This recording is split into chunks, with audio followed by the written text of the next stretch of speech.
All over the world, there's myths about dragons, serpents, feathered beings, different types of animals, hybrids. You guys, if you know me, you know this is kind of my obsession.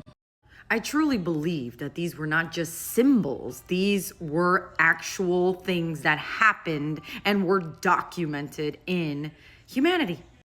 These were the forces of nature that shaped humanity to be what it is now, and then they wiped and erased the memory of it. So we kind of ended up being lost. One of the most fascinating and revered gods from the Aztecs is Quetzalcoatl. Quetzalcoatl is the feathered serpent. In Nahuatl, the ancient language of Mexico, Quetzal is the beautiful green feathered bird, and Coatl is serpent. The feathered serpent. So it's like a union of the sky and the earth, the underworld and the heavens. The Aztecs considered Quetzalcoatl to be one of their most important deities in their pantheon. It's important to note that Quetzalcoatl is not only Aztec. His representation reached all the way back to the Olmecs, the Toltecs, even the Maya. Across the entire Mesoamerica, the feathered serpent is there. He was considered the god of the wind, the breath of life. He was the one who brought humanity the gift of maize, which is corn, by the way, and the calendar. He gave humanity writing, numbers, and knowledge of the stars. Have you ever seen an Aztec calendar? To them, he represents Venus, the morning star, basically guiding them into a prophetic state, a prophecy. To the Aztecs, Quetzalcoatl was considered a creator god. So he helped shape the world. He even descended into the underworld, Mictlan, to gather the bones of the ancestors of the past generations to recreate the new world that he was building with them. By sprinkling these old bones with his own blood, he created the new forms of life that the Aztecs believed. Yet in the end, his story did not come without a struggle. Some say that he was exiled. Some say that he sacrificed himself. And in that sacrifice, he burned his own body and actually became the morning star. And when the Spanish came to their conquest in Mexico and Mesoamerica, some of the Aztecs and the natives from there actually believed in the prophecy that Quetzalcoatl was coming back because they were coming from an unknown land. Hernan Cortez and his people, basically he had like red fiery hair and his skin was different. They believed Quetzalcoatl was coming back. They believed in that prophecy.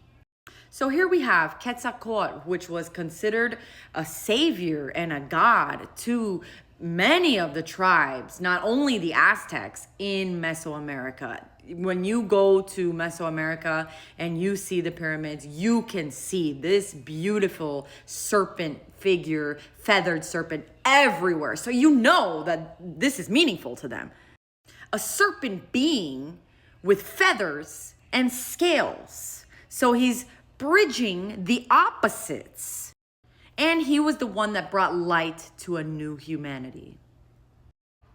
Now, while the Aztecs spoke of Quetzalcoatl, another tradition far, far from Mesoamerica on our map spoke about another serpent being.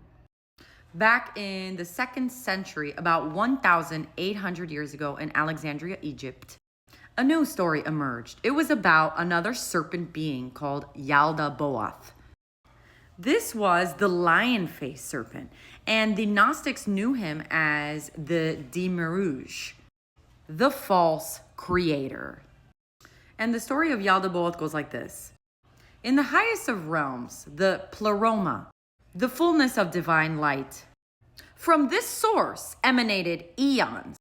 These were pairs of divine beings which reflected the infinite aspects of the true God. Among them was Sophia. We all know her as wisdom. Sophia, out of curiosity or longing, maybe out of love, wanted to create something on her own without her divine counterpart. She reached beyond her boundary. And in that act of separation, she gave birth to something that was considered incomplete. That child was Yaldaboath. Because Yaldaboath was born without balance, he was born deformed.